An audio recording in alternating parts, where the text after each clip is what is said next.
안녕하세요. 차경환입니다. 이번 동영상은 사회조사 분석사 2급과 경영지도사를 준비하시는 시장조사론 준비하시는 분들에게 자그마한 도움이 되고자 하는 동영상이 되겠습니다. 이 내용은 필답형, 특히 서술형에 관련한 이론 강의를 챕터 1 과학적인 조사 분야에 한정해서 우선 설명드리고자 합니다. 강의 내용은 실제 동영상, 실제 강의고요. 신뢰도와 타당도와 관련된 부분까지만 한 20분 정도의 이론 강의를 좀 말씀 좀 드릴 예정입니다. 요거 관련한 부분은 우선 이론 강의와 그 다음에 요약 강의, 그 다음에 기출문제 풀이 강의로 우선 구성되어 있는데 그 중에서 샘플로 되어 있는 부분을 설명드릴 예정입니다. 실제 내용이고요. 여러분들이 크게 도움이 되지 않으실까 싶습니다. 여러분들의 합격을 응원하고요. 강의 한번 시작해 보도록 하겠습니다. 자, 그러시면 이제 1차시 과학적인 조사부터 간단하게 설명드리고 진행하겠습니다. 이제 과학적인 조사, 저희의 강의에 대해서는 우선적으로 말씀드리면 차별점을 좀 말씀드리면 여러분들이 암기가 하기가 상당히 어렵습니다. 이 모든 부분에 다 암기가 할 수가 없기 때문에 이해를 중심으로, 다시 한번 해보라고요. 이해를 중심으로 여러분들이 문장을 완성하는 방법을 계속적으로 반복해서 실행을 한번 해볼 겁니다. 무슨 말씀인지 아시겠죠? 다시 한번 뭐라고요? 반복해서 살펴보실 수 있는 방법을 말씀 좀 드릴 거고, 다양한 문제를 계속적으로 서술할 수 있는 방법으로 말씀 좀 드리도록 하겠습니다. 자, 우선 과학적인 조사에서 이제 사회과학과 경험과학, 과학적 조사의 의의, 그 다음에 과학적 방법의 특징, 연구 문제, 뭐 이런 것들로 나타나고 있는데요. 여기서 중요한 거는 여기입니다. 과학적 조사의 의의, 그 다음에 연구 문제, 이 부분이 매우 중요하다는 것을 다시 한번 강조드리고자 합니다. 자, 우선 과학이라는 것부터 한번 좀 설명을 좀 드려보고자 합니다. 여러분들 다시 한번요, 이해를 중심으로 해주셔야 됩니다. 암기하려고 하지 마시고요. 다시 한번요, 암기하려고 하지 마시고 이해를 해주셔야 됩니다. 이해를 해주셔야 오랫동안 기억에 남기 때문입니다. 자, 여기를 보시게 되면 이제 과학이라고 나오는데요. 과학이 무엇인가 우선 간단하게 생각을 해보도록 하겠습니다. 자, 과학이라는 것은 다시요, 내가 조사를 하나, 다른 사람이 실행을 하나, 그 결과가 동일하게 나와야 기본적인 과학이라는 것이 가장 핵심이 이겁니다. 내가 하나, 다른 사람이 하나, 동일하게 반복을 하면 동일한 결과가 나와야 된다. 그것이 과학의 가장 기본적인 전제 조건이 됩니다. 이것을 우리는 과학이라고 하는데요. 과학에서는 크게 사회과학과 경험과학으로 나타납니다. 다시 뭐라고요? 사회과학과 경험과학으로 나오는데, 사회과학이라는 것은 사회적으로 발생되는 현상을 이해하고 해석한다. 그래서 얘를 기술적 조사라고 합니다. 다시 뭐라고요? 기술적 조사라고 합니다. 사회과학은 기술적 조사라고 하고요. 경험, 말 그대로 노하우죠. 노하우에 대해서 밝히는 것을 경험과학이라고 하는데요. 경험과학은 객관적으로 검증 가능해야 된다. 뭐라고? 경험적으로 검증 가능해야 된다. 이것을 우리는 경험과학이라고 합니다. 얘를 그래서 설명적 조사라고 하는데, 추후에 제가 기술적 조사와 설명적 조사를 할 때 다시 한번 설명을 좀 드리도록 할게요. 다시 한번 구체적으로 말씀 좀 드려볼게요. 근데 여기서 중요한 거는 인과관계라는 것이 중요합니다. 다시 한번, 여기서 중요한 거는 인과관계가 매우 중요합니다. 인과관계. 여기서 인과관계가 중요한데요. 그렇다면 저와 함께 인과관계가 무엇인지부터 간단하게 살펴보고 진행하도록 하겠습니다. 자, 여러분들, 인과관계가 무엇인가요? 인과관계. 자, 인과관계라는 것은 원인과, 다시 한번요, 원인과 결과를 우리는 인과관계라고 합니다. 다시 인과관계라고 합니다. 인과관계. 자, 원인을 일반적으로 우리는 X라고 표명을 하고요. 결과를 일반적으로 Y라고 표명을 합니다. 다시요. 원인, 즉 독립변수를 X라고 표명을 하고, 결과 변수를 일반적으로 그다음 종속 변수를 일반적으로 Y라고 표명을 합니다. 자, 우리는 실제로 Y를 알고자 합니다. 즉 결과를 알고자 합니다. 다시 한번 볼까요? 우리는 결과를 알고자 합니다. 그러려면 결과에 영향을 미칠 수 있는 변수들, 다시요. 결과에 영향을 미칠 수 있는 변수들, 즉 원인 변수, 독립 변수를 찾아서 독립 변수와 종속 변수의 관계를 밝히는 겁니다. 다시 뭐라고요?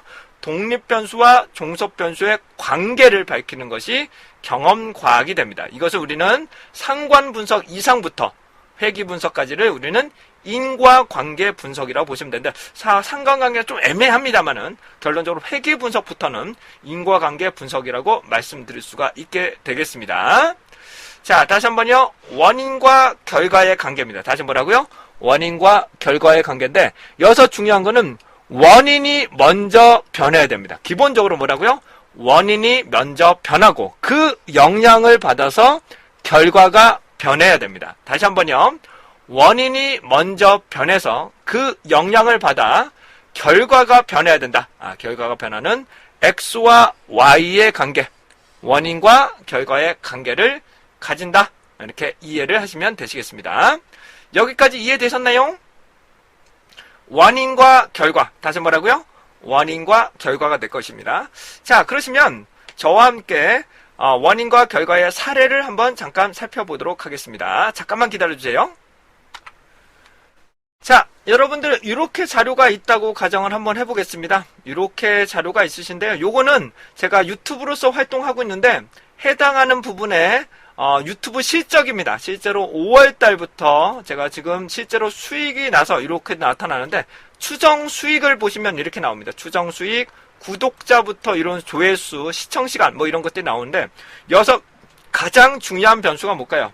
여기서 가장 중요한 변수, 뭐 여러 가지 변수들이 있겠지만 여기서 가장 중요한 변수는 추정 수익이, 요게 가장 중요한 Y라는 변수가 될 것이고요. 나머지는 정말로 이 추정 수익에 영향을 미칠 수 있는 변수들이 무엇이냐, 이것을 독립 변수, 얘를 뭐라고 한다고요? 독립 변수라고 합니다. 독립 변수. 자, 독립 변수를 가지고 X와 Y의 관계를 밝히는 거죠. 다시 뭐라고요? X와 Y 간의 관계를 살펴본다. 이렇게 이해를 해주시면 되실 것 같아요. 그러니까는 반드시 얘가 종속 변수가 되는 것도 될 수가 있지만 요게 종속 변수가 될 수도 있겠죠. 그러면 다른 독립 변수하고 간의 관계를 밝혀내는 것을 말하게 됩니다. 이것을 우리는 인과관계라고 하고, 원인이 먼저 변해야 됩니다. 다시 한번 뭐라고요? 원인이 먼저 변하고 그 영향을 받아서 결과가 변한다. 요게 가장 핵심적인 내용입니다. 자, 이 실적을 보시면 하루에 제가 열심히 강의를 찍어서 올려드리고 있는데도 한 2,000원, 3,000원 밖에 벌지는 못합니다. 예, 그래서 해당되는 사회조사 분석사나 해당된 특히 교육 분야에 대해서는 유튜브를 통해서 수익을 발생한다는 것은 현실적으로 거의 불가능에 가까우니까 이렇게 좀 참고를 해 주시면 좋으실 것 같고요. 자, 그러시면 여기부터 좀 설명 좀 드리도록 할게요. 아까 전에. 그래서 인과관계를 밝힌다. 다시 뭐라고요? 원인과 결과를 밝힌다. 이렇게 나타날 수가 있게 되겠습니다. 자, 이제 자료라는 부분, 분석이라는데 요거는 필답형에 나오진 않습니다. 자료가 무엇이냐, 분석이 뭐냐, 이렇게 유치하게 문제는 나오진 않습니다. 근데 여러분들 이해할 정도를 보기 위해서 자료라는 것은, 다시요, 자료라는 것은 기본적으로 모집단과 표본 집단의 특성값, 현재 사실을 말하는 것을 자료 혹은 데이터라고 하는 것이고요. 분석이라는 것은 해당되는 자료를 기반으로 개념을 분해하는 것 혹은 가설의 진위를 밝히는 것, 이것을 우리는 분석이라고 한다. 분석이라고 보시면 되시겠습니다. 자, 계속 갈게요. 자, 여기를 보시면 정보라는 것은 인포메이션이라고 해서 의사결정에 도움이 되도록 만드는 것을 말하게 됩니다. 자, 근데 검증하고 검정이라는 것이 있는데요. 요거는 그냥 이해만 하시면 됩니다. 시험 문제는 안 나옵니다. 필답형 시험 문제는 절대 나오지는 않고요.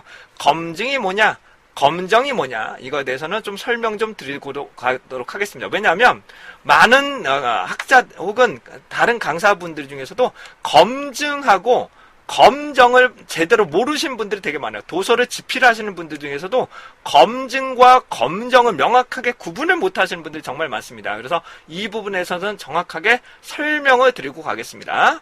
검증이라는 것은 증명만 하면 됩니다. 다시 검증이라는 게 뭐라고요? 증명만 하면 되는 거고요. 검정이라는 것은 판정을 하는 겁니다. 판정. 합격이냐 불합격이냐, 판정을 하는 것을 우리는 검정이라고 합니다. 그래서 통계적인 가설은 검증이 아니라 검정이 돼야 됩니다. 다시요. 수학적인 계산을 해야 되기 때문에 이런 경우는 검정을 해야 돼요. 검증이라고 쓰시는 것은 도서 지필진을 보시면 아마 수학과나 통계학과가 아니실 거예요. 그냥 마케팅과일 겁니다. 그러니까 통계적인 검증이라는 건 없어요.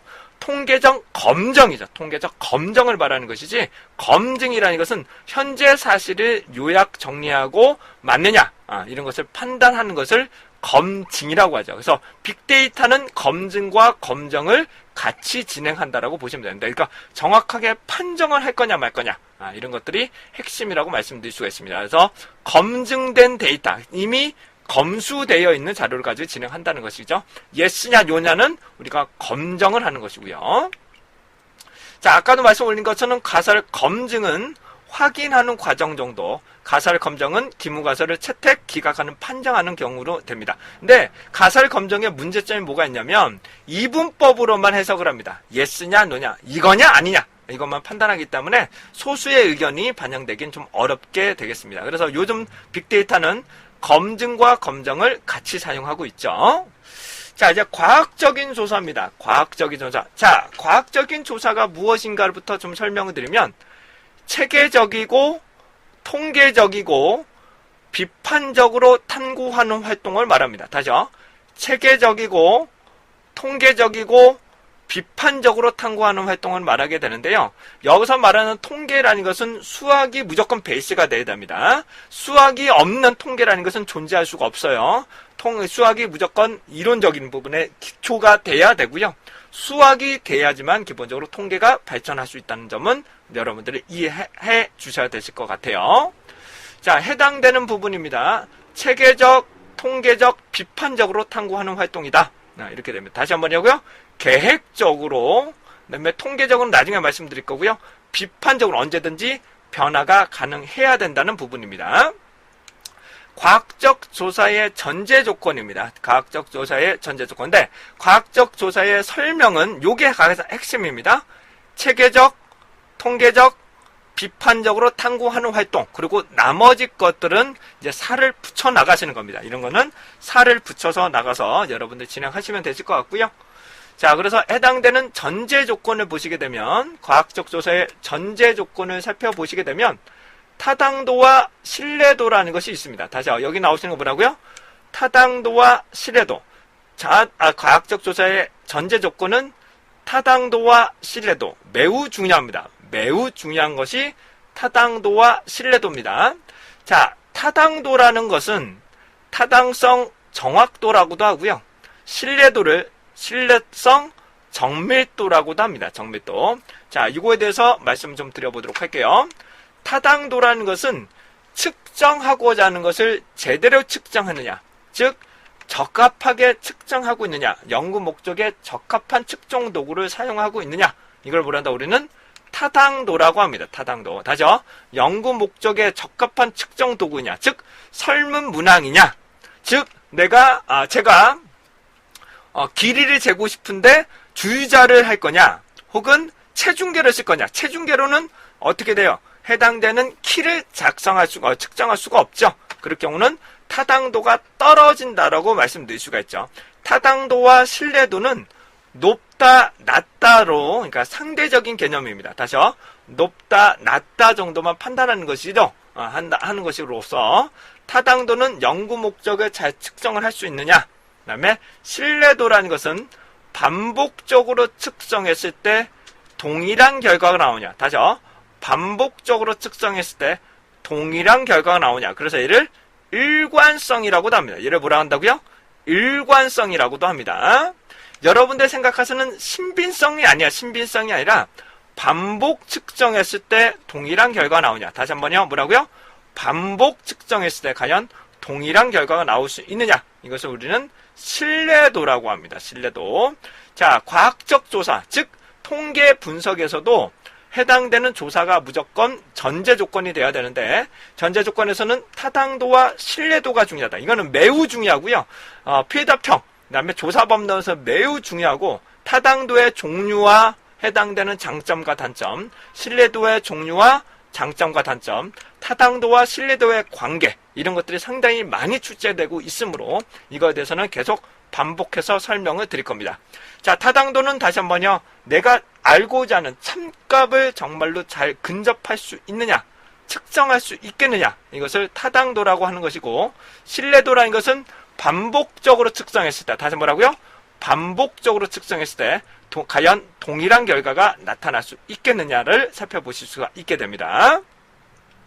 자, 여기서 우선 필기 때 공부하셨던 분들에게 다시 해상을 해보면, 타당도를 측정하는 방법은 상관분석이라는 방법을 썼었습니다. 기억나시나요? 신뢰도를 쓰는 방법도 상관분석과 크롬바 알파, 이 방법을 일반적으로 씁니다. 이건 추후에 다시 한번 설명을 드리겠지만, 상관분석이라는 방법을 통해서 타당도와 신뢰도를 일반적으로 많이 관련을 하게 됩니다. 그런데 타당도와 신뢰도 뭐가 더 중요하냐? 타당도와 신뢰도 뭐가 중요하냐? 두 가지가 모두 중요하지만 우선 타당도 있는 측정 도구가 필요합니다. 첫 번째 뭐라고요?